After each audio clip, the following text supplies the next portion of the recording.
ఇద్దరు పెద్దవాళ్ళు అంటే మీకు బీపీ షుగర్ ఉందా అని అడగడం కామన్ అయిపోయింది. అన్నం తిన్నామని అడిగినట్టు. బ్లడ్ ప్రెషర్ అనేది ఇట్స్ ఎ సైలెంట్ కిల్లర్ అండి. 90% ఆఫ్ ద పేషెంట్స్కి బ్లడ్ ప్రెషర్ కొన్ని సిమ్టమ్స్ ఏమి ఉండవు.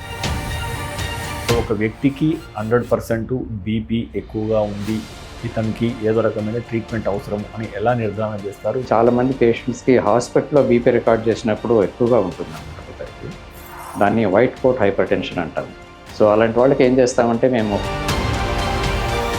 ఐడియల్ కండిషన్స్ ఉంటాయి బ్లడ్ ప్రెషర్ రికార్డ్ చేయడానికి. పేషెంట్ రాగానే వాళ్ళు ఆదరబాదరగా మన కన్సల్టేషన్ లోపలికి పోగానే బ్లడ్ ప్రెషర్ చేశారనుకోండి. లెక్కలు చూసుకుంటే 12% పీపుల్ డయాబెటీస్ ఉంది, 16% పీపుల్కి ప్రీ డయాబెటీస్ ఉంది అని చెప్పేసి అంటున్నారు. ఏది ఎక్కువ కారణమవుతుంది ఇండియన్స్కి డయాబెటీస్ రావడానికి? So genetic plus environmental factors అన్నమాట. ఈ రెండింటి కాంబినేషన్ వల్ల మనకి డయాబెటీస్ అనేది ఎక్కువగా చూస్తున్నాం. ఈ HbA1c టెస్టింగ్ వల్ల మనకి ప్రీ డయాబెటీస్ స్టేజ్లోనే బయటపడుతుంది. ఈ డయాబెటీస్ని అదుపు చేయడానికి ఆ ప్రీ డయాబెటీస్ స్టేజ్ అనేది చాలా చాలా క్రూషియల్. ఆహారం విషయంలో తీసుకోవాల్సిన జాగ్రత్తలు ఏంటి? ఈ జాగ్రత్తలు తీసుకుంటే మీరు డయాబెటీస్ దూరంగా ఉంటారని చెప్పడానికి. What you need to focus is balance diet. మీ భోజనంలో రెగ్యులర్గా తినే భోజనంలో ఇవి సమపాళ్ళలో ఉండేటట్టుగా చూసుకోవాలి. ఫుడ్, స్లీప్, ఫిజికల్ యాక్టివిటీ, ఈ మూడు, ఇది మంత్రం అన్నమాట. ఇది సో ఏ జ్వరానికి మనం పారాసిటమాల్ వేసి ఇంటికాడ పడుకోబెట్టచ్చు. సో ఈ మలేరియా, టైఫాయిడ్, డెంగ్యూ వెంటూ వరి అండ్ ఇమీడియట్గా హాస్పిటల్ తీసుకెళ్లాల్సిన అవసరం ఉంటుంది. ఫస్ట్ 2-3 రోజులు జ్వరం అనేది మనం దాన్ని యూజువల్గా వైరల్ ఫీవర్గానే పరిగణిస్తాం అన్నమాట. కాబట్టి ఫస్ట్ 48 అవర్స్లో మనం దాని గురించి పెద్దగా ఆందోళన పడాల్సిన అవసరం లేదు. ఏం జ్వరం, ఎందుకు వచ్చింది, ఏంటంటే ఇవన్నీ మనం ఫోకస్ చేయకుండా, పేషెంట్స్కి గురించి ఎడ్యుకేట్ చేయకుండా మీరు ఎన్ని మందులు ఇచ్చినా కానీ that means you don't know about the human health అని అర్థం.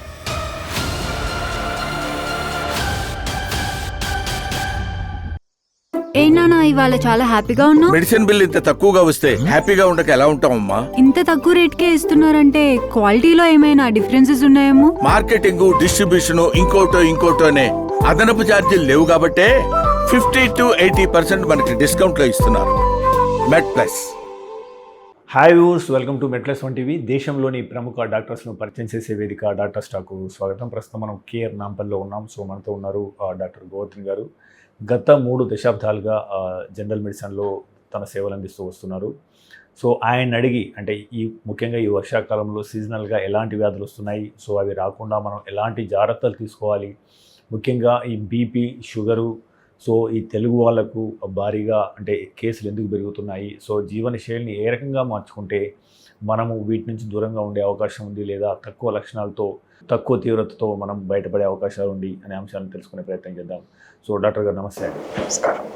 సో డాక్టర్ గారు 3 దశాబ్దాలుగా మీరు సేవలు అందిస్తున్నారు. సో ఎన్నో వేల మందిని మీరు ఇప్పటివరకు చూస్తుంటారు. మీరు స్టార్ట్ చేసిన 1990s నుంచి మొదలు పెట్టుకుంటే ఇప్పుడు 2026 నడుస్తుంది. గత 30 ఏళ్ళుగా మీరు చూసిన అలార్మింగ్ హెల్త్ షిఫ్ట్ ఏంటి అని అంటే ఏం చెప్తారు? 1990కి ఇప్పటికీ సో ఏం మారుతుంది, ఏది చాలా ప్రమాదకరంగా హెల్త్ షిఫ్ట్ జరుగుతుందంటే ఏం చెప్తారు? అంటే ఒకప్పుడు ఎక్కువగా ఇన్ఫెక్షస్ డిసీజెస్ ఎక్కువగా ఉండేవి దగ్గర. ఇది సరి అయిన శానిటేషన్ లేకపోవడం కానీ, సేఫ్ డ్రింకింగ్ వాటర్ లేకపోవడం వల్ల కానీ, ఫుడ్బార్న్ ఇల్నెసెస్ ఇవి ఎక్కువగా ఉండేవి అన్నమాట. అయితే ఆఫ్ లేట్ ఈ అర్బనైజేషన్ వల్ల కానీ, ఇండస్ట్రియలైజేషన్ వల్ల కానీ, so shift from the villages to the city life, వీటన్నిటి వల్ల ఏమవుతుందంటే లైఫ్ స్టైల్ డిసీజెస్ ఎక్కువగా వస్తున్నాయి అన్నమాట. లైఫ్ స్టైల్ అంటే సెడెంటరీ లైఫ్ స్టైల్ ఒకటి, ఫిజికల్ యాక్టివిటీ లేకపోవడము, ఫుడ్ హ్యాబిట్స్ బాగా మార్పు వచ్చింది మధ్యలో, జంక్ ఫుడ్స్ ఒకటి, ఫాస్ట్ ఫుడ్స్ ఇవి తీసుకోవడం వల్ల. సో దీనికి సంబంధించిన జబ్బులు ఎక్కువగా ఉన్నాయి. వీటన్నిటిని కూడా లైఫ్ స్టైల్ డిసీజెస్ అంటాం అన్నమాట.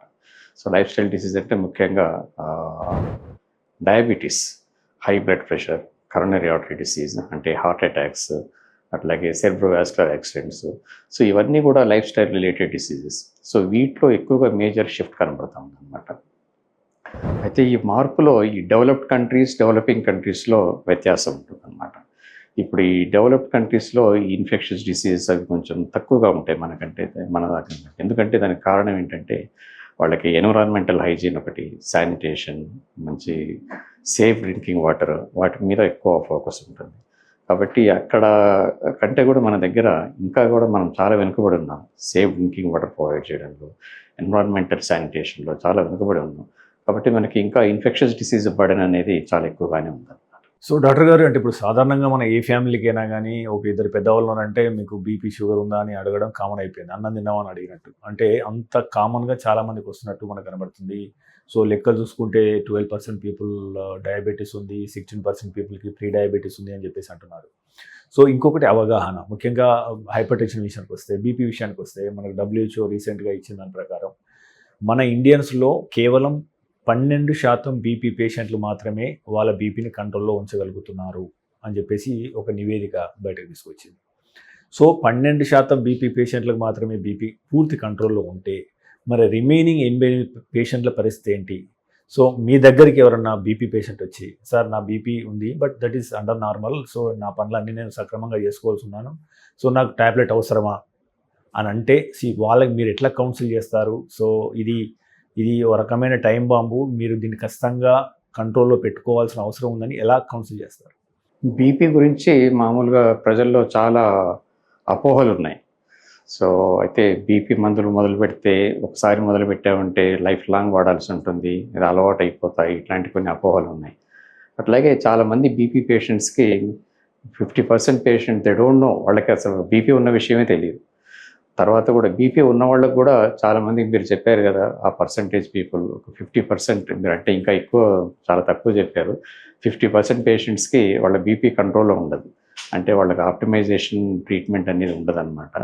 వాళ్ళ మెడికేషన్స్ కానీ, ఒకవేళ డాక్టర్ 3 ప్రిస్క్రైబ్ చేస్తే వాళ్ళు ఓవర్ డోసింగ్ అని చెప్పేసి సొంతగానే వాళ్ళ మందులు తగ్గించుకోవడము, బీపీ నార్మల్ కాగానే మానేస్తుంటారు. వాళ్ళకి చిన్న అపోహ ఏంటంటే బీపీ నార్మల్కి వచ్చేసింది కదా, ఇంకా బీపీ మందులు వాడటం ఎందుకు, ఇలా వాడితే ఇంకా లో బ్లడ్ ప్రెషర్ వస్తుందేమో అని అట్లాంటి కొన్ని అభిప్రాయాలు ఉంటాయన్నమాట వాళ్ళకి. అయితే బ్లడ్ ప్రెషర్ అనేది చాలా డయాగ్నోసిస్ అనేది చాలా సింపుల్. మీరు ఒకసారి డాక్టర్ క్లినిక్ ఆఫీస్లో డయాగ్నోస్ చేసే జబ్బు ఇది. దీనికి ఒక బ్లడ్ టెస్ట్ కానీ ఇలాంటి వేరే పెద్ద పెద్ద గ్యాడ్జెట్స్ కానీ ఏమీ అవసరం లేదనమాట. ఒక్కసారి మీరు క్లినిక్లోకి వెళ్ళినప్పుడు డాక్టర్ బ్లడ్ ప్రెషర్ చెక్ చేస్తే మీకు డయాగ్నోసిస్, బీపీ అనేది ఒక జబ్బు, అది హై బ్లడ్ ప్రెషర్ అనేది ఒక జబ్బు. సో డిసీజ్ డయాగ్నోసిస్ అనేది just you need a equipment to record blood pressure అనమాట. అది యాజ్ సింపుల్ యాజ్ దట్. కాబట్టి ఏదో ఒక వేరే అన్రిలేటెడ్ ప్రాబ్లం కూడా మీరు డాక్టర్ దగ్గరికి వెళ్ళినప్పుడు మీకు బీపీ చెక్ చేస్తారు. సో మీకు అయితే బీపీకి సిమ్టమ్స్ ఉండాల్సిన అవసరం లేదు. ఇది ఒక ఇన్సిడెంటల్గా డయాగ్నోస్ చేసే జబ్బు. అయితే రేర్గా సిమ్టమ్స్తో కూడా డయాగ్నోస్ చేయవచ్చు. కొందరికి బాగా హెడేక్ రావడం, కళ్ళు తిరగడం, ఇట్లాంటివన్నీ కూడా ఈ సిమ్టమ్స్ యాక్చువల్గా చాలా హై బ్లడ్ ప్రెషర్ ఉన్న వాళ్ళకి కూడా ఇలాంటి సిమ్టమ్స్ చాలా అరుదుగా చూస్తూ ఉంటాం అన్నమాట. కాకపోతే కొందరు పేషెంట్స్ ఎలా ఉంటారంటే వాళ్ళకి 140, 150 ఉన్నప్పుడే ఏదో సిమ్టమ్స్ వస్తే దాన్ని వాళ్ళు ఆ బ్లడ్ ప్రెషర్కి ఆపాదించుకుంటారు అన్నమాట. కొందరు చెప్తారు, నాకు ఒక 10 మిల్లీమీటర్స్ పెరగగానే నాకు ఏదో తెలుస్తుందండి, తేడా తెలుస్తుంది అంటారు. అది అంత బిలీవబుల్ కాదు, but in a given case sometimes it may be right, అట్లా అన్నమాట.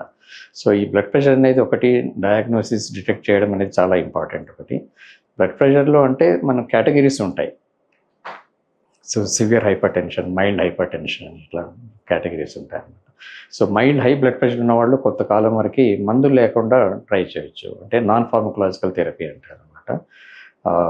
డైట్ కంట్రోల్ ఒకటి, ఎక్సర్సైజ్ ఒకటి, రెగ్యులర్ ఫిజికల్ యాక్టివిటీ ఒకటి, సాల్ట్ రెస్ట్రిక్షన్ ఒకటి, అందులో dietary approach to stop hyper tension అని దాన్ని మెడిటరేనియన్ డైట్స్ అంటాం. ఈ మెడిటరేనియన్ డైట్ అనేది చాలా ఐడియల్ డైట్గా దాన్ని భావిస్తుంటాం అనమాట.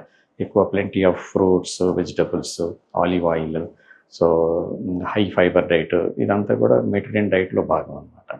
సో ఇది suppose to the most ideal diet across the globe అనమాట. సో ఈ డైట్ తోటి కొంత కంట్రోల్ చేయవచ్చు. సో ఈ డైటరీ మాడిఫికేషన్స్ ఒకటి, ఏది life style modification, non pharmacological treatment ఎప్పుడైతే పనిచేయదో అప్పుడు మందులు కంపల్సరీగా వాడాల్సి ఉంటుంది. ఓకే, మందులు మొదలుపెట్టిన తర్వాత అది జీవితకాలం ట్రీట్మెంట్గా భావించాలి. అది కాకపోతే బ్లడ్ ప్రెషర్ మానిటరింగ్ అవసరం. ఒక్కోసారి మందులు ఎప్పుడు ఆపాల్సి వస్తుందంటే మందుల వల్ల బ్లడ్ ప్రెషర్ బాగా పడిపోవడం కానీ, లేదంటే ఆ బీపీ మెడికేషన్స్ వల్ల సదరు పేషెంట్కి సైడ్ ఎఫెక్ట్స్ రావడం వల్ల కానీ, అవి ఇండికేషన్స్. కానీ అది పూర్తిగా మానేయాల్సిన అవసరం లేదు. They need adjustment. మందులు మాడిఫికేషన్ అవసరం, కానీ పూర్తిగా మానేయడం వల్ల కొన్ని సడన్గా బ్లడ్ ప్రెషర్ షూటప్ అయ్యి ఈ high blood pressure related complications, heart attacks రావడం, స్ట్రోక్ రావడము, కిడ్నీ పాడు కావడము, కంటి లోపల రెటీనా దెబ్బతింటము. సో ఇలాంటి కాంప్లికేషన్స్ వచ్చే ప్రమాదం ఉంటుందన్నమాట. సో ఇంకో డాక్టర్ గారు, యాక్చువల్గా ఇప్పుడు జ్వరం వచ్చింది అనుకోండి, మనం థర్మామీటర్ పెడితే తెలిసిపోతుంది ఆ క్షణంలో అతనికి ఎంత జ్వరం ఉందనేది. బట్ బీపీ విషయానికి వస్తే ఇది మనం నిర్ధారించడం ఒక రకంగా అందరికీ సాధ్యం కాదు అంత ఈజీగా.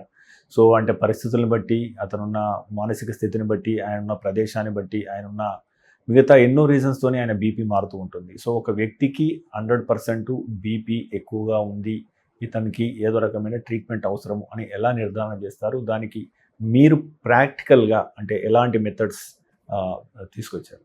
అంటే ఫస్ట్ సింగిల్ రీడింగ్ తోటి మేము బీపీ ఉందని నిర్ధారించడం చాలా కష్టం అండి ఇది.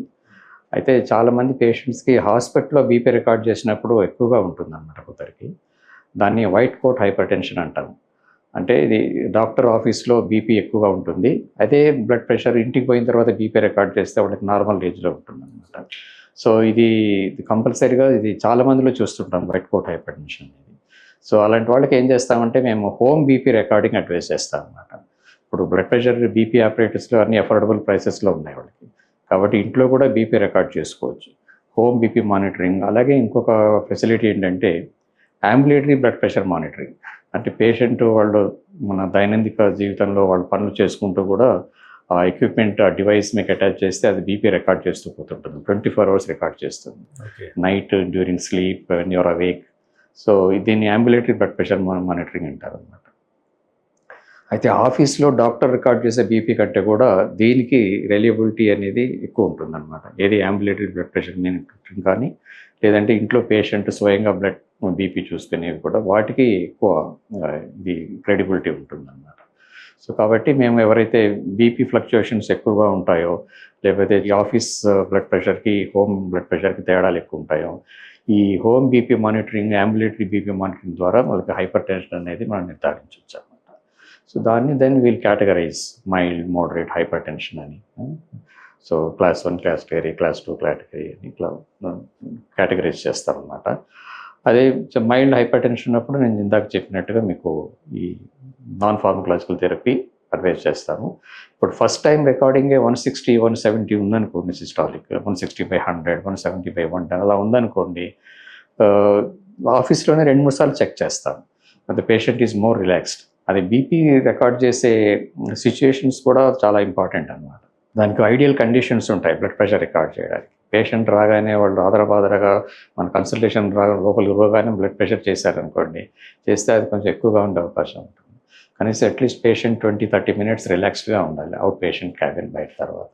ఈ షుడ్ నాట్ హావ్ కన్జ్యూమ్డ్ అప్పుడే అంతకుముందు 1-1.5 hourలో కాఫీ, టీ లాంటి పదార్థాలు ఏమి తీసుకోకుండా ఉండాలి. పేషెంట్ స్మోకింగ్ చేయకుండా ఉండాలి, అది 1/2 hour, 1 hourలో అనమాట. Patient should be in a relaxed mood అనమాట. So patient should be seated in a comfortable position. BP operators మన హార్ట్ లెవెల్లో ఉండాలన్నమాట. బీపీ కఫ్ మెజర్మెంట్స్ అవి కూడా ఐడియల్గా ఉండాలన్నమాట.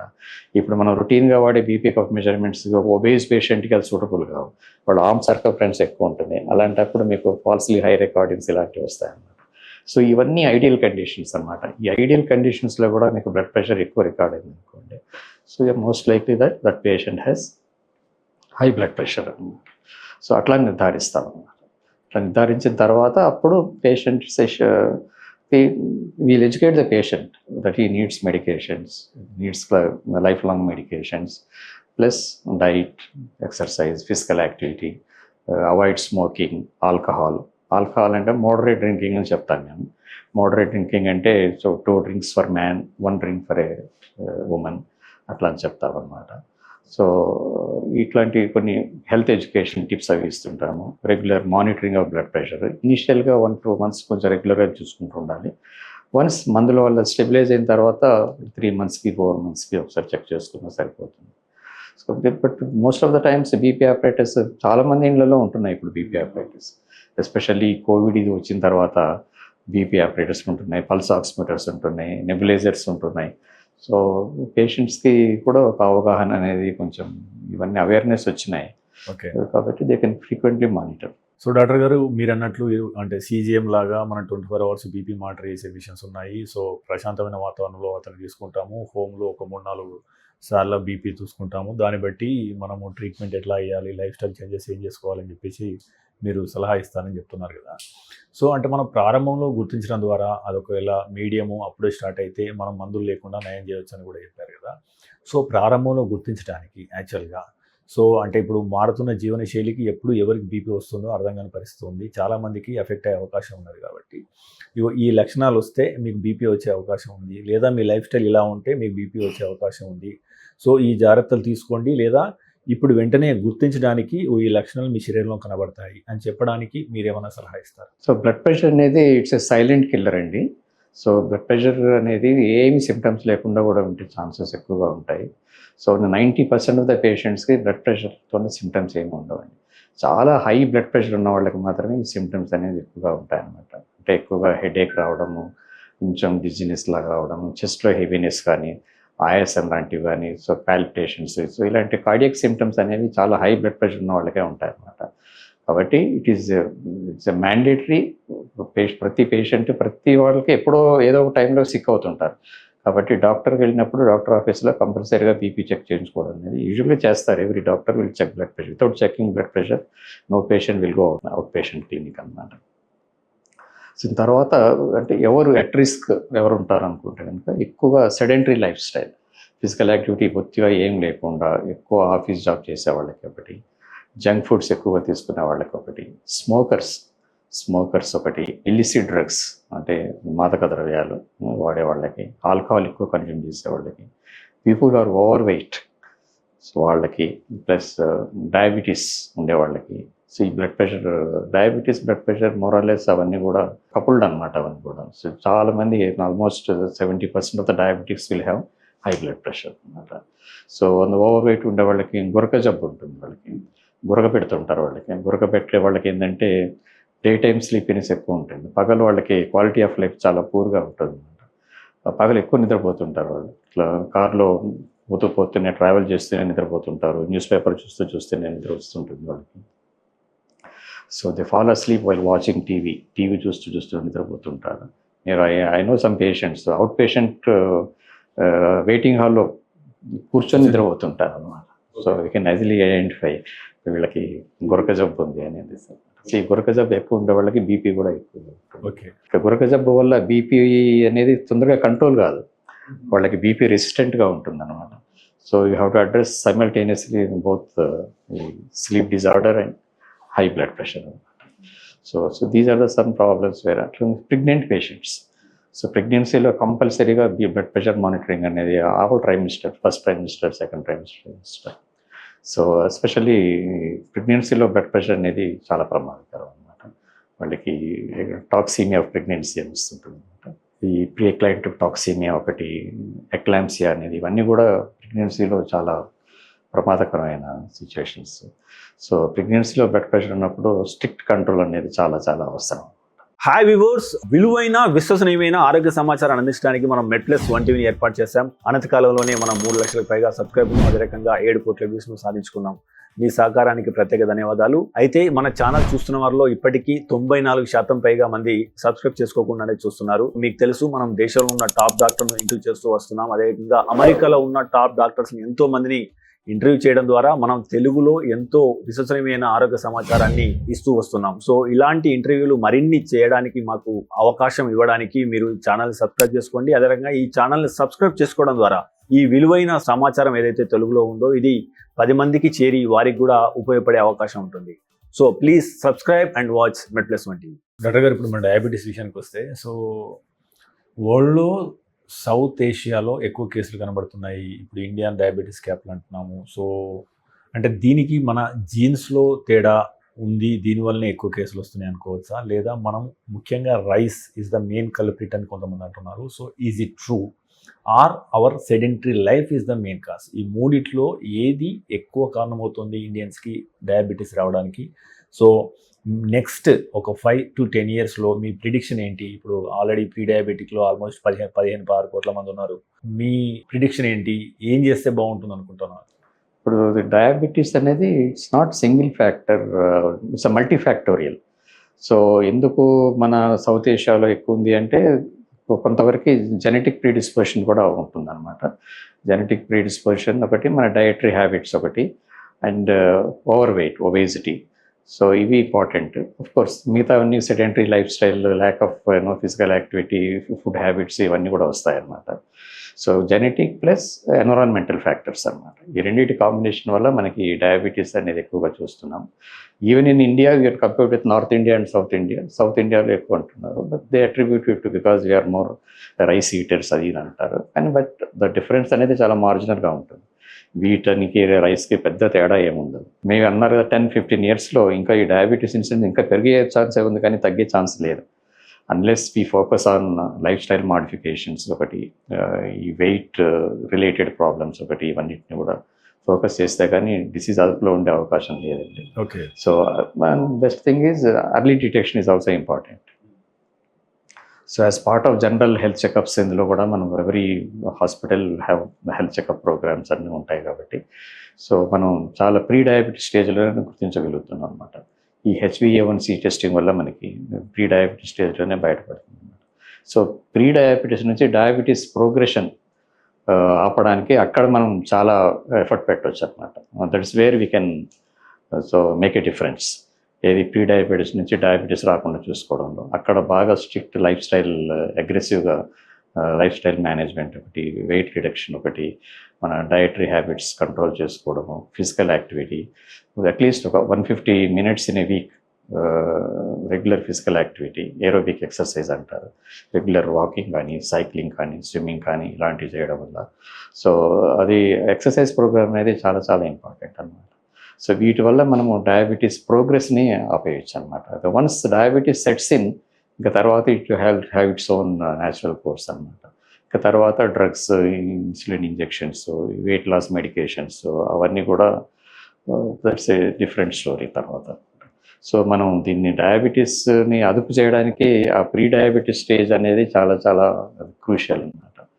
So especially family history diabetes ఉన్న వాళ్ళకి, బోత్ పేరెంట్స్ డయాబెటీస్ ఉన్న వాళ్ళకి, ఓవర్ వెయిట్ ఉన్న ఇండివిజువల్స్, సో వీళ్ళు దే ఆర్ అట్ రిస్క్ అనమాట. అట్లాగే ప్రెగ్నెంట్ మదర్స్ పుట్టే పిల్లలు, సో ప్రెగ్నెన్సీలో ప్రెగ్నెంట్ మదర్స్, డయాబెటిక్ మదర్స్కి పుట్టే పిల్లలకి, వాళ్ళకి డయాబెటీస్ వచ్చే ఛాన్స్ అవి ఎక్కువగా ఉంటాయి. సార్ ఇంకొకటి అంటే మనం తినే ఆహారం అంటే ఇప్పుడు I'm healthy, I don't have any diabetes, so ఫాదర్కి మదర్కి లేదు, but because of the sedentary life style, because of మనం తింటున్న ఫుడ్ వల్ల నాకు వచ్చే ప్రమాదం ఉంది కావచ్చు అని అంటే అనుమానించే వారికి కానీ, ఆందోళన చెందే వారికి కానీ, అంటే కార్బోహైడ్రేట్ డైట్స్ ప్రమాదకరము అని చెప్పేసి ఒక రకంగా అంటున్నారు. సో మన డైలీ లైఫ్ ఒకటి మీరు ఏది వ్యాయామం విషయంలో చెప్పారు 150 minutes ఎవ్రీ వీక్ అని చెప్పేసి, అట్లనే ఆహారం విషయంలో తీసుకోవాల్సిన జాగ్రత్తలు ఏంటి, ఈ జాగ్రత్తలు తీసుకుంటే మీరు డయాబెటీస్కు దూరంగా ఉంటారని చెప్పడానికి? ఇప్పుడు ఆహార విషయంలో ఇది మంచిది, ఇది చెడ్డది అని చెప్పడం చాలా కష్టం అండి. So what you need to focus is balanced diet. So మీ డైట్లో అన్ని సమపాళ్ళలో ఉన్నాయా లేదా, సో ఎక్కువగా ఫ్రూట్స్, వెజిటబుల్స్ గట్టి ఏంటంటే contain lot of antioxidants అనమాట. మీ భోజనంలో, రెగ్యులర్గా తినే భోజనంలో ఇవి సమపాళ్ళలో ఉండేటట్టుగా చూసుకోవాలి అనమాట. సో అన్ని సమపాళ్ళలో ఉన్నప్పుడు సో మనకి దీనివల్లే వస్తుంది ఇట్లాంటిది మనకు ఆ ఇష్యూనే రాదనమాట. So balanced diet is important. So ఇందాక చెప్పినట్టుగా there are several types of diets across the globe అనమాట. సో చాలా mostly accepted diet is Mediterranean diet, which should consist of good fiber, fruits, vegetables, olive oil, and some kind of fish. ఇట్లాంటివి దీంతో ఎక్కువగా most accepted ideal diet అనమాట. Apart from diet, smoking and alcohol advised only in very very moderate amounts. Smoking 100% no. Zarda, gutka ఇట్లాంటివన్నీ కూడా. తర్వాత drugs fortunately మన దగ్గర తక్కువ, మీరు వెస్ట్రన్ సొసైటీలో అయితే డ్రగ్స్ అనేది చాలా చాలా కామన్ అనమాట. సో వీటన్నిటిని కూడా మనం ఈ డైట్ ప్లస్ మన అదర్ పర్సనల్ హ్యాబిట్స్ అంటారు. సో ఎస్పెషల్లీ ఇంకా ఈవెన్ స్మోకింగ్లో ఈవెన్ సిగరెట్స్ అని వస్తున్నాయి ఈ మధ్య. సో సిగరెట్ స్మోకింగ్ దానివల్ల పెద్ద హాని ఉండదు, అవి సేఫ్ అని అనుకుంటారు, కానీ even cigarette smoking is injurious to health. It has its own problems అనమాట. సో కాబట్టి మనం you should strictly focus on avoiding smoking, excessive alcohol and drugs. So మనం వ్యాయామము ఆహారం గురించి మాట్లాడాం సార్. యాక్చువల్గా ఇప్పుడు సో మనం వరల్డ్ బ్యాక్ ఆఫీస్ అంటున్నాము. సో మనకి నైట్ షిఫ్ట్లు ఎక్కువ అవుతున్నాయి. సో చాలామంది మల్టిపుల్ ఇన్కమ్ కోసం ఎక్కువ కష్టపడుతున్నారు. So but they are neglecting sleep. So నిద్ర అనేది మనకు ఎంత అవసరమో ఒక హ్యూమన్ బీయింగ్కి, సో రోగ నిరోధకతను పెంచడంలో కావచ్చు లేదా మిగతా విషయాల్లో కావచ్చు, నిద్ర ప్రాముఖ్యత ఎంత నిద్ర కావాలి. సో దీని దృష్టిలో అంటే ఇప్పుడు కరెంట్ ట్రెండ్ ఏ రకంగా ఉంది, మీరు ఇచ్చే సూచనలు ఏంటి? మీరు అన్నట్టుగా ఇప్పుడు ఈ most of the companies, especially software కంపెనీస్లో they have shift system, night shift, day shift, ఇవన్నీ ఇట్లా ఉంటున్నాయి కాబట్టి బట్ ఇట్స్ అన్ ఎంప్లాయ్మెంట్. అది దాన్ని మనం it's not a modifiable factor కాదు అది. కాకపోతే మినిమం ఐడియల్గా అయితే should have a 6 to 8 hours sleep ఉండాలి. But there very few people who sleep only for 4 hours. So ఇట్లాంటివి ఉంటుంది. But ideally should have only 6 hours is good enough, but 8 hours is more comfortable అనమాట. So అట్లాగే కొన్ని sleep diseases ఉంటాయి. నేను ఇందాక చెప్పాను కదా, ఒబేసిటీలో గురక వల్ల ఏమవుతుందంటే మీకు సౌండ్ స్లీప్ ఉండదు మీకు. సో ఆ గురక వచ్చినప్పుడల్లా కానీ ఏమవుతుందంటే every 1 hour 2 hours you're disturbed. So మీకు సడన్గా మెలకు వచ్చేసి మళ్ళీ నిద్రపోవడానికి మళ్ళీ టైం పడుతుంది అనమాట. సో మీకు ఒక రిఫ్రెషింగ్ స్లీప్ అనేది ఉండదు. It effects their quality of life during the day time. వాళ్ళ కాగ్నిషన్ కానీ, వాళ్ళకి ఆలోచన శక్తి కానీ, థాట్ ప్రాసెస్ అవన్నీ కూడా ఎఫెక్ట్ అవుతాయి అన్నమాట. సో ఈ ఒబేసిటీలో చాలా కామన్ ఈ స్లీప్ ఎప్నియా అనేది. సో అందుకని స్లీప్ అనేది స్లీప్ డిజార్డర్డ్ బ్రీతింగ్ అనమాట. ఇది మనం గురక అనేది ఒక జబ్బు, చాలా మందికి తెలియదు గురక అనే జబ్బు అనే విషయం తెలియదు అనమాట. గురకబెట్టి పడుకున్నాడంటే ఈజ్ హ్యావింగ్ సౌండ్ స్లీప్ అనే దృష్టితో చూస్తారు మనం. కానీ ఆ అవేర్నెస్ మనం ఇంక్రీజ్ చేయాలి. వాళ్ళ కంప్లైంట్ ఏంటంటే రోజంతా డల్గా ఉంటుందని చెప్తారు అనమాట. యాక్టివ్గా ఉండలేకపోతున్నాను, డల్గా ఉంటుంది, ఇట్లా చెప్తుంటారు వాళ్ళకి. మనం ఒక లీడింగ్ క్వశ్చన్ అడిగితే గురక పెడతారా అంటే దిల్ కమ్అట్, ఎస్ నేను చాలా గురక పెడతానని వాళ్ళకి చెప్తారు. లేదంటే వాళ్ళ స్లీపింగ్ పార్ట్నర్ వాళ్ళు చెప్తుంటారు అనమాట. అందుకని సో నిద్ర అనేది చాలా చాలా ఇంపార్టెంట్. సో లైఫ్ స్టైల్లో 3 ఇంపార్టెంట్ అండి: ఫుడ్, స్లీప్, ఫిజికల్ యాక్టివిటీ. ఈ 3 ఇది మంత్రం అనమాట. ఈ 3 చాలా చాలా ఇంపార్టెంట్ అనమాట. ఇవన్నీ మనం ఫోకస్ చేయకుండా, పేషెంట్స్ వీటి గురించి ఎడ్యుకేట్ చేయకుండా మీరు ఎన్ని మందులు ఇచ్చినా కానీ that means you don't know about the human health అని అర్థం. సో డాక్టర్ గారు, ఇప్పుడు మనం ఒబేసిటీ అంటున్నాము. సో బికాస్ ఆఫ్ మనం తినే తిండి కావచ్చు, జీవనశైలితోని సమస్యలు ఎక్కువ వస్తున్నాయి. బిఫోర్ దట్ ఒక స్కూల్లో 2-3 ఉండేది లావుగా, బట్ ఇప్పుడు హాఫ్ ఆఫ్ ది క్లాసు లావుగా కనబడుతున్నారు. అంటే ఇప్పుడు పెద్దవారిలో యాక్చువల్గా దీని గురించి ట్రీట్మెంట్ విషయానికి వస్తే ఇప్పుడు ఓజెంపిక్, మోంజారో లాంటి డ్రగ్స్ వచ్చిన తర్వాత సో చాలామంది వాడదామనే ఆలోచన వస్తుంది. అయితే కొంతమంది అనుమానం ఏంటంటే ఓజెంపిక్ అయితే చాలా దుష్ఫలితాలు కనబడుతున్నాయి సో అనేది కొంతమంది, అయితే మోంజారో కొద్దిగా మంచి ఫలితాలు ఇస్తున్నాయని కొంతమంది. అంటే యాక్చువల్గా ఇది ఈజీ కాబట్టి వాడుతున్నారు అని ఇంకొంత థాట్ ప్రొవోకింగ్ ఉన్నది. సో అంటే ఓవరాల్గా ఈ మోంజారో, ఓజెంపిక్ లాంటి డ్రగ్స్ మీరు అయితే ఎవరికి సజెస్ట్ చేస్తారు? సో దీనికి అంటే ఇప్పుడు రైట్ నౌ అవైలబుల్ డేటా ఎంతవరకు ఉన్నది, is it safe to use, and ఎవరికి మీరు సజెస్ట్ చేస్తారు? అంటే మనం ఫస్ట్ ఒబేసిటీని డయాగ్నోస్ చేయడానికి బాడీ మాస్ ఇండెక్స్ అనేది ఒకటి వాడతాం అన్నమాట. అది సో ఈ బాడీ మాస్ ఇండెక్స్ ఎక్కువ 30-35 ఎబో ఉండే వాళ్ళకి మామూలుగా make a diagnosis of obesity అనమాట. So body weight by height in meter square అనేది నాకు ఫార్ములా ఉంటుంది. దాంతో డయాగ్నోసిస్ చేస్తాం. 25 is ideal. Between 20 to 25 is ideal. Below 20 ఉంటే అది అండర్ వెయిట్ కింద లెక్క అనమాట. So 25 to 30 you're into the overweight. 30 above అంటే అది యూఆర్ డెఫినెట్లీ ఒబేస్ అనమాట. సో అయితే ఈ ఒబేసిటీతో పాటు ఇంకా వేరే జబ్బులు ఉన్నాయి, మీకు అసోసియేటెడ్ డిసీజ్ ఉన్నాయా లేవా అన్నది కూడా ఉంటాను. ఆర్ యూఆర్ జస్ట్ ఒబేస్, మీకేం జబ్బులు ఏం లేవు. సో ఇవన్నీ చూస్తాం అనమాట. అంటే కోమార్బిడిటీస్ అంటాం అనమాట. ఒబేసిటీతో పాటు కొన్ని జబ్బులు ఉన్నాయా, లైక్ ఆస్తమా కానీ, COPD, high blood pressure, diabetes ఇట్లాంటివి ఉన్నాయా. సో ఇవన్నీ చూసి make a decision. Plus first మీరు లైఫ్ స్టైల్ మోడిఫికేషన్ చేశారా లేదా, దట్ ఈస్ ఇంపార్టెంట్. అంటే have you tried to the full extent about your exercise. అవన్నీ చేశారా లేదా? ఇప్పుడు చాలామంది ఏంటంటే ఇది ఒక షార్ట్ కట్ లాగా వాడుతున్నారు ఈ మందుల్ని. ఎవరు చేస్తారు ఎక్సర్సైజ్, ఇవంతా నా వల్ల కాదు, నాకు టైం లేదు, ఐ కాంట్ డూ ఇట్ అనేసి they are going to directly to the medication అనమాట. కరెక్ట్ కాదు అది. ఒకటి గుర్తుపెట్టుకోవాల్సిన విషయం ఏంటంటే ఈ ఒబేసిటీ ఈజ్ నాట్ క్యూరబుల్. అది గుర్తుపెట్టుకోవాలి. అంటే ఈ మెడిసిన్ అనేది it is not cure for obesity. So medicine plus your life style very important. Life style fail అయిన తర్వాతనే life style modification, life style measures fail అయిన తర్వాతనే షుడ్ స్టార్ట్ దీస్ మెడికేషన్స్ అన్నమాట. అది ఎందుకంటే market is flooded with all these medications. కాబట్టి ఇది కొంచెం అబ్యూస్ అంటారు, ఓవర్ యూజ్ అయిపోతూ ఉందన్నమాట. సో చాలామంది ఇప్పుడు ఎట్లా ఉందంటే because of awareness and all that patients themselves coming forward, they are asking for the prescription of the weight loss injections అన్నమాట. సో అందుకని సో ద గవర్నమెంట్ కానీ ద సొసైటీ కానీ they should focus more on enriching the life style infrastructure.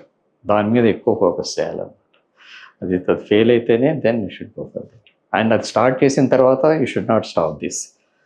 అర్థమైందండి? So life style modification continue చేస్తూనే medications ఉంటాయన్నమాట. Once you stop the medications అది rebound over weight ఉంటుందన్నమాట. కాబట్టి అది గమనించాలి మీరు.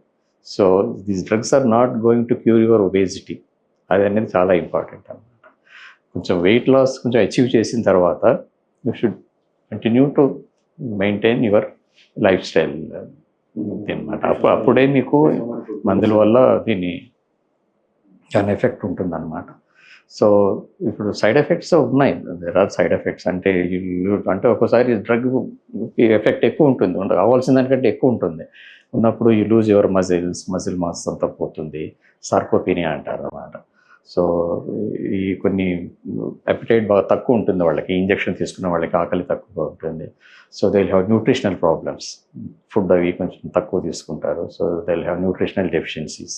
సో ఇవన్నీ ఉంటాయన్నమాట. సో కాబట్టి most important is first thing is life style, then only you should go to the medications. Because you have vast experience and మీకు ప్రిడిక్షన్ కెపాసిటీ ఉంది కాబట్టి, సో లాస్ట్ నుంచి ఇప్పటి వరకు మనకు ఒబేసిటీ పెరుగుతుంది, రాను రాను ఇంకా పెరిగే అవకాశం ఉంది, ప్రస్ఫుటంగా కనబడుతుంది. సో రైట్ నౌ ఓజెంపిక్, మొంజారో లాంటి ఇంజెక్షన్స్ వస్తున్నాయి.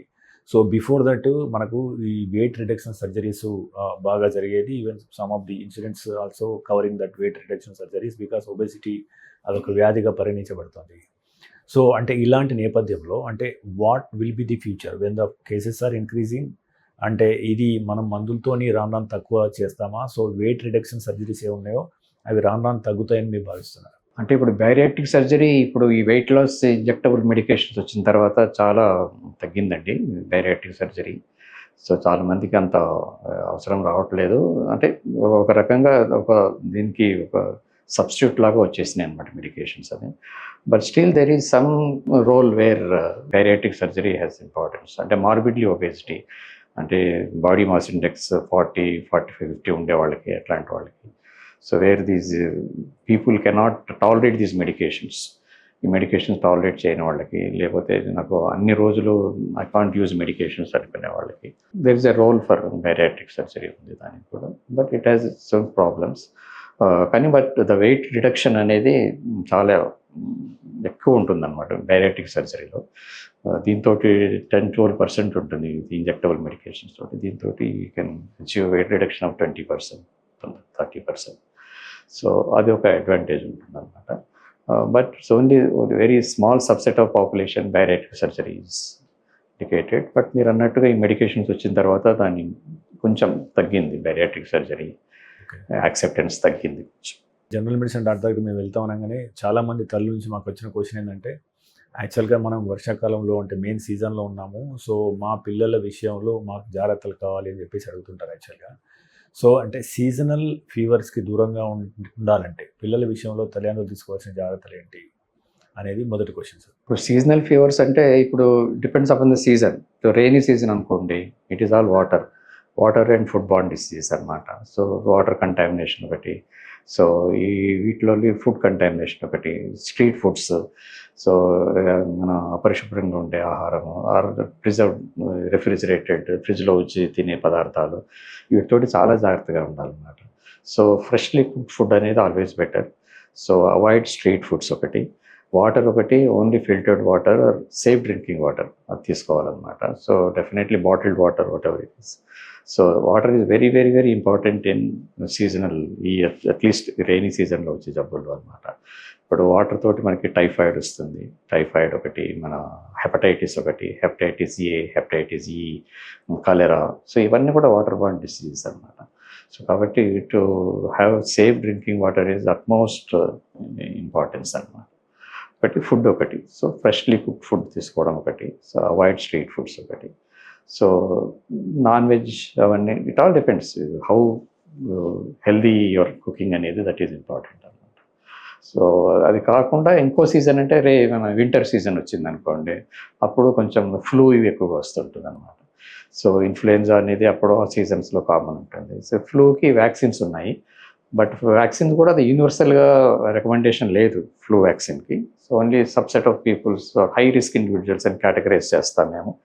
డయాబెటీస్ ఒకటి, chronic kidney disease, chronic liver disease ఉండే వాళ్ళకి, so immunosuppressed patients, people are using steroids, ఈ పోస్ట్ ట్రాన్స్ప్లాంట్ పేషెంట్స్. సో వీళ్ళందరికీ కూడా హై రిస్క్ ఉంటుంది వాళ్ళకి. వాళ్ళకి ఏంటంటే ఒకసారి వైరస్ వస్తే the body won't be able to fight it out అనమాట. They land up in complications like severe pneumonia, respiratory failure, ఇవన్నీ అవసరం వస్తుంటాయి అన్నమాట. కాబట్టి అట్లాంటి వాళ్ళకి రెగ్యులర్గా ఇన్ఫ్లుయెన్జా వ్యాక్సిన్ సజెస్ట్ చేస్తాను. మా దగ్గరికి వచ్చే ఆస్తమా పేషెంట్లు, COPD patients, diabetic patients, heart failure patients, వీళ్ళందరికీ కూడా రెగ్యులర్గా తీసుకోవడం మంచిది. దాంతోపాటు న్యూమోనియా వ్యాక్సిన్ అని ఉంటుంది అన్నమాట. ప్రెవనార్ 20 అని ఇప్పుడు కొత్తగా మార్కెట్లోకి వచ్చింది. సో ప్రెవనార్ 20 ఇన్ఫ్లుయెన్జా వ్యాక్సిన్స్ వేయడం వల్ల మనకి రెస్పిరేటరీ ఇల్నెసెస్ని ప్రొటెక్ట్ చేసుకోగలుగుతాం అన్నమాట. సో అలాగే హెపటైటిస్కి హెపటైటిస్ ఏ వ్యాక్సిన్ ఉంటుందండి, అది చేసుకోవచ్చు. టైఫాయిడ్కి టైఫాయిడ్ వ్యాక్సిన్ ఉంటుంది, అది వాడుకోవచ్చు. But prevention is more important. ఇప్పుడు మనం ఎంత చేసినా కానీ జ్వరం రాక మానదు. జ్వరం రావడం కూడా ఒకందుకు మంచిదే, because me immunity will become stronger అని చెప్పేసి ఒక వాదన ఉంది. సో అంటే మనకు తల్లిదండ్రులకు అవగాహన కల్పించాల్సింది ఏంటంటే, సార్ ఇప్పుడు సాధారణంగా జ్వరం వచ్చింది, వాళ్ళు ఏదో పారాసిటమాల్ ఇంటికాడ వేశారు, అది తగ్గుతుందా లేదా అన్న అనుమానం నుంచి మొదలవుతుంది వాళ్ళ భయం, ఆందోళన. సో ఏ జ్వరానికి మనం పారాసిటమాల్ వేసి ఇంటికాడ పడుకోబెట్టచ్చు. సో ఈ మలేరియా, టైఫాయిడ్, డెంగ్యూ, సో ఇలాంటి వాటి ప్రమాదకర జ్వరాల లక్షణాలు ఏ రకంగా ఉంటాయి, వాళ్ళు వెంటూ వరి అండ్ ఇమీడియట్గా హాస్పిటల్ తీసుకెళ్లాల్సిన అవసరం ఉంటుంది, వీటి మీద అవగాహన. ఇప్పుడు ఫస్ట్ 2-3 రోజుల్లో జ్వరం అనేది, ఏ జ్వరం అనేది ఎవరు చెప్పలేరండి. కాబట్టి ఫస్ట్ 2-3 రోజులు జ్వరం అనేది మనం దాన్ని యూజువల్గా వైరల్ ఫీవర్గానే పరిగణిస్తాం అన్నమాట. కాబట్టి ఫస్ట్ 48 అవర్స్లో మనం దాని గురించి పెద్దగా ఆందోళన పడాల్సిన అవసరం లేదు, ఏం జ్వరం, ఎందుకు వచ్చింది, ఏంటి అనేది. But most common cause is viral fevers అనమాట. సో వాటికి పారాసిటమాల్ టాబ్లెట్స్ వేసుకోవడము, మంచి హైడ్రేషన్ ఒకటి, రెస్ట్ తీసుకుంటే సరిపోతుంది. వెంటనే మనం యాంటీబయాటిక్స్ యూజ్ చేయడానికి జంప్ చేయాల్సిన అవసరం లేదండి. కాకపోతే ఈ జ్వరాల్లో కూడా ఈ ఫస్ట్ 48 అవర్స్లో కూడా కొన్ని క్యారెక్టర్స్ ఉంటాయి. ప్రాబబ్లీ ఇది మలేరియా కావచ్చు, ఇది డెంగ్యూ కావచ్చు, ఇది చికున్ గున్యా కావచ్చు అని చెప్పడానికి. ఇప్పుడు చికున్ గున్యా జ్వరంలో కొంచెం క్యారెక్టరిస్టిక్ ఫీచర్ ఉంటాయండి. Severe muscle pains, body pains, joint pains ఎక్కువగా ఉంటాయి. వాళ్ళు వంగి వంగి నడుస్తుంటారు అనమాట. సో అంత సివియర్గా ఈ జాయింట్ పెయిన్స్ అనేవి ఎక్కువగా ఉంటాయన్నమాట. అట్లాగే డెంగ్యూలో అయితే ఎక్కువ సివియర్ హెడేక్, సివియర్ బ్యాక్ ఏక్ వస్తుంటుంది అనమాట. సో డెంగ్యూకి ఇంకో పేరు బ్రేక్ బోన్ ఫీవర్ అంటారు అనమాట. సో అంటే నడుము నొప్పి, విపరీతమైన నడుము నొప్పి ఉంటుంది అనమాట. సో అట్లాగే ఈ ఎంట్రిక్ ఫీవర్లో మామూలుగా ఫీవర్, ఒళ్ళు నొప్పులు ఇట్లాంటివి కూడా మామూలుగా కూడా ఉంటాయి, కానీ అంత తీవ్రంగా ఉండవు అనమాట. మలేరియాలో అయితే చలి జ్వరం అంటారు. చలి జ్వరం అనగానే మలేరియా అనేది చాలా మందిలో ఇది ఉంటుందన్నమాట. కానీ చలి జ్వరం అనేది ఒక మలేరియాకి ఒక్కదానికే పరిమితం కాదు అది.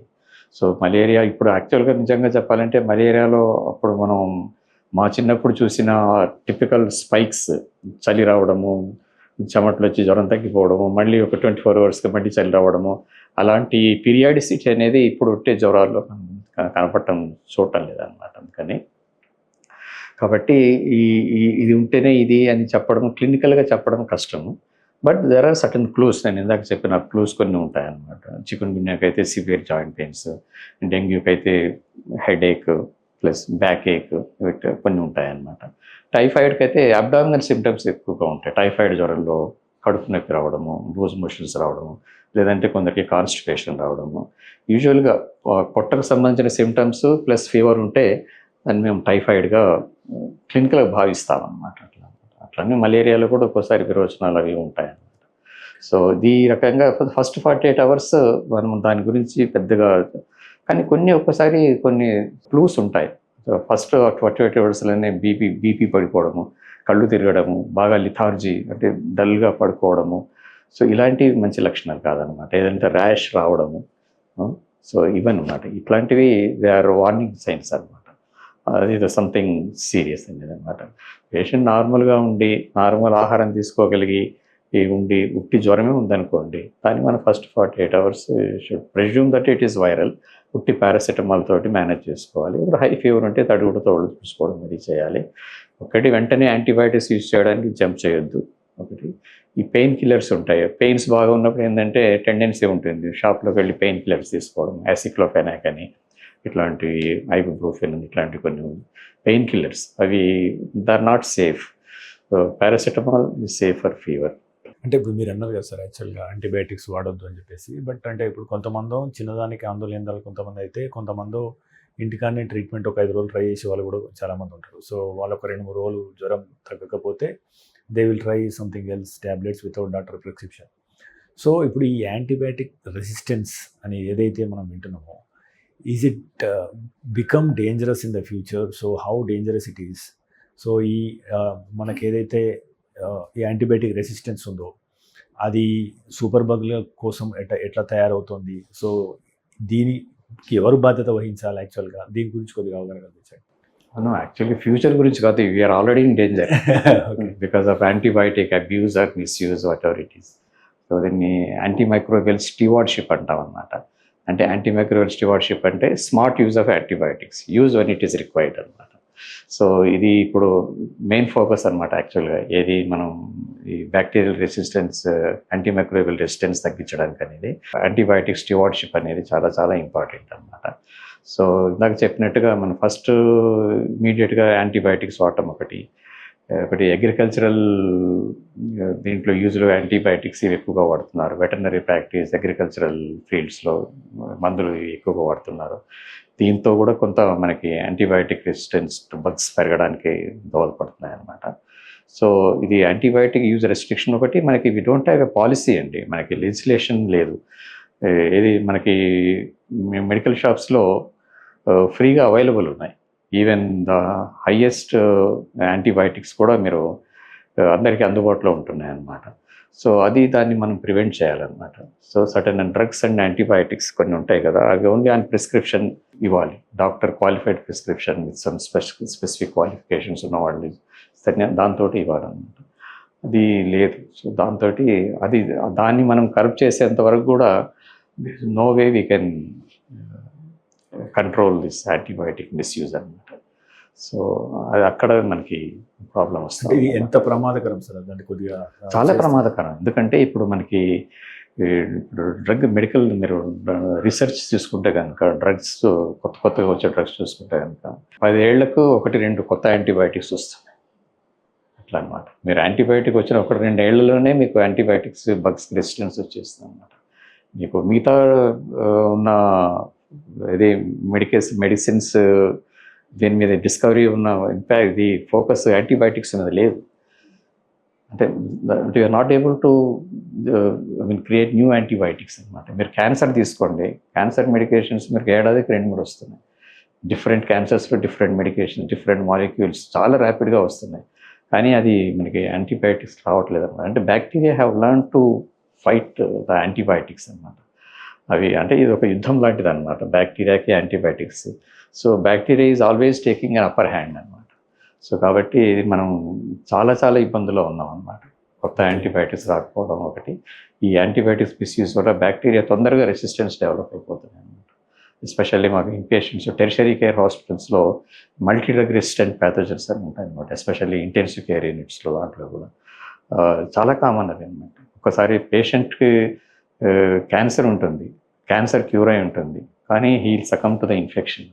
So infection is that dangers. Infection with MDR pathogens అంటారు, మల్టీ డ్రగ్ రెసిస్టెంట్ ప్యాథోజన్స్ అంటాం అనమాట. అవన్నీ కూడా పెద్ద పెద్ద టెర్షరీ కేర్ హాస్పిటల్స్లో, ICUస్లో కూడా ఇవన్నీ ఛాలెంజ్ ఫర్ అస్ యాక్చువల్లీ, డాక్టర్స్కి ఛాలెంజ్. మెడ్ ప్లస్ లో అదే మెడిసిన్ అదే క్వాలిటీ, మార్కెటింగ్, డిస్ట్రిబ్యూషన్, ఇంకోటి అంటూ వీళ్ళకి అదనపు ఛార్జీలు ఉండవు. అందువల్లే 50 to 80% డిస్కౌంట్ లో మనకు అందిస్తున్నారు. అబోవ్ 40 పీపుల్ ఎవరైతే ఉన్నారో సో వారు ప్రివెన్షన్ కోసం when they are healthy, so what kind of prevention టెస్ట్లు మీరు రికమెండ్ చేస్తారు so that they will track their health on time? So దాని గురించి కొద్దిగా అంటే మామూలుగా ఇప్పుడు అన్ని చాలా హాస్పిటల్స్లో కూడా రెగ్యులర్ హెల్త్ చెకప్ ప్యాకేజెస్ ఉన్నాయండి. డిఫరెంట్ ప్యాకేజెస్ ఉన్నాయి. బట్ రెగ్యులర్గా అయితే మనం మామూలుగా ఒక 40 years ఉన్న వాళ్ళకి చూసుకోవాల్సింది ఏంటంటే హీమోగ్రామ్ అని ఉంటుందండి. హీమోగ్రామ్లో మీకు హీమోగ్లోబిన్ సరిగ్గా ఉందా లేదా అని తెలుస్తుంది అనమాట. హీమోగ్లోబిన్ తక్కువ ఉంది అంటే మీకు న్యూట్రిషన్ సరిగా ఉందా లేదా, మీకు ఐరన్ డెఫిషియన్సీయా, B12 డెఫిషియన్సీయా, సో న్యూట్రిషనల్ ప్రాబ్లమ్స్ ఏమన్నాయో చూసుకోవాలన్నమాట. ఇంకా చాలా రీజన్స్ ఉంటాయి అనుకోండి హీమోగ్లోబిన్ తక్కువ ఉండడానికి. బట్ బేసిక్ సో హీమోగ్రామ్ ఒకటి, కంప్లీట్ యూరిన్ ఎగ్జామినేషన్ ఒకటి, అందులో మీకు షుగర్ ఉండేది లేదు, ప్రోటీన్ ఏమైనా పోతుందా లేనిది, ఇవన్నీ యూరిన్లో ఏమైనా ఇన్ఫెక్షన్ ఉందా లేదు, సైలెంట్గా ఉంటుంటాయి, ఒకసారి ఏసిమ్టమాటిక్ ఇన్ఫెక్షన్స్ ఉంటాయి, అట్లాంటివి తెలుస్తుంది అనమాట. అట్లాగే లివర్ ఫంక్షన్ టెస్ట్ అని ఉంటుంది. So plus blood sugar, so blood sugar fasting, post lunch ఒకటి, HbA1c చేయడం వల్ల మీ డయాబెటిక్ స్టేటస్ అనేది అర్థమైపోతుంది. మిమ్మల్ని ఈజీగా మీకు ప్రీ డయాబెటిక్ స్టేజ్లో గుర్తించవచ్చు అనమాట. అట్లాగే కిడ్నీ ఫంక్షన్, సీరం క్రియాటినిన్ ఉంటుందండి. సీరం క్రియాటిన్ ఒకసారి ఇది నేను ఇందాక చెప్పిన బ్లడ్ ప్రెషర్ ఎట్లాగైతే సైలెంట్గా ఉంటుందో కిడ్నీ ప్రాబ్లమ్స్ కూడా చాలా మనకి ఏం సిమ్టమ్స్ లేకుండానే సైలెంట్గా ఉంటాయి అన్నమాట. సీరం క్రియాటినిన్ చేసుకోవడం వల్ల మీ కిడ్నీస్ ఎలా ఉందని తెలుస్తుంది. ఒక అల్ట్రాసౌండ్ చేసుకోవడం వల్ల మీకు ఎంతో ఇన్ఫర్మేషన్ వస్తుంది. మీ లివర్ ఎలా ఉంది, మీకు ఫ్యాటీ లివర్ ఉందా లేదా, మీ కిడ్నీస్ ఎలా ఉన్నాయి, సో మీకు జనరల్ ఇంట్రాటర్నల్ స్ట్రక్చర్స్ ఎలా ఉన్నాయి ఏంటంటే అల్ట్రాసౌండ్ అబ్డామిన్ చేసుకోవడం తెలుస్తుంది. ఎక్స్రే చెస్ట్లో మనకు ఒకసారి అన్ఎక్స్పెక్టెడ్ క్యాన్సర్స్ అవన్నీ ఏమైనా ట్యూమర్స్ ఏదైనా ఉన్నాయి మనకు అందులో బయటపడతాయి అన్నమాట ఒకసారి. సో ECG, 2D echo, ఇవన్నీ బేసిక్ టెస్ట్, వీటన్నీ చేసుకోవచ్చు 40 years ఉన్నవాళ్ళు. లిపిడ్స్, కొలెస్ట్రాల్, లిపిడ్ ప్రొఫైల్స్ అది చూసుకోవాలి. ఎందుకంటే కొలెస్ట్రాల్ కూడా మీకు ఏం సిమ్టమ్స్ ఏమి ఉండవు అనమాట. అందుకని చూసుకొని ఒకవేళ మీకు సిగ్నిఫికెంట్ అబ్నార్మాలిటీ ఉందనుకోండి కొలెస్ట్రాల్, దానికి life style plus dietary restrictions plus medications ఇవి వాడటం వల్ల కొలెస్ట్రాల్ని అదుపులో ఉంచుకోవడం వల్ల మీకు ఫ్యూచర్ కరోనరీ ఆర్టరీ డిసీజ్ కానీ స్ట్రోక్స్ కానీ వచ్చే దీన్ని మనం ప్రివెంట్ చేసుకోవచ్చు అనమాట. కొన్ని వైరల్ ఇన్ఫెక్షన్స్, కొన్ని హెపటైటిస్ B అనేది ఉంటుంది, హెపటైటిస్ C అనేది ఉంటుంది, అవి సైలెంట్గా ఉంటాయి, అవి ఒకసారి చెక్ చేసుకోవచ్చు. ఇప్పుడు హై రిస్క్ ఇండివిజువల్స్ కానీ సెక్షువల్ హై రిస్క్ బిహేవియర్ అంటాం దాన్ని, అట్లాంటి వాళ్ళకి HIV టెస్ట్ చేసుకోవచ్చు. ఎందుకంటే HIV is most treatable disease. HIV has become like అది ఒక హైపర్ టెన్షన్, బీపీకి ట్రీట్మెంట్ ఎలా లైఫ్ లాంగ్ తీసుకుంటామో దాన్ని కూడా HIVకి మెడిసిన్స్ ఎంత మంచి మందులు వచ్చాయంటే మీకు మందులు వాడితే మీకు లైఫ్ లాంగ్ మీరు will be as healthy as your non-HIV counter part అట్లా అనమాట. So detection is very early అనమాట. ఇవన్నీ మీ బిహేవియర్ని బట్టి, సపోజ్ మీరు ఆల్కహాల్ ఎక్కువ తీసుకుంటారనుకోండి, లివర్ మానిటర్ చేసుకోవడం ఇలాంటివి అనమాట. సో థ్యాంక్ యూ డాక్టర్ గారు. సో ఎన్నో విలువైన అంశాల మీద మీ విశ్లేషణ అందించారు. So thank you very much. So viewers, ఇది ఈ వారం ఇంటర్వ్యూ. చూస్తూనే ఉండండి మెడ్ ప్లస్ 1 TV.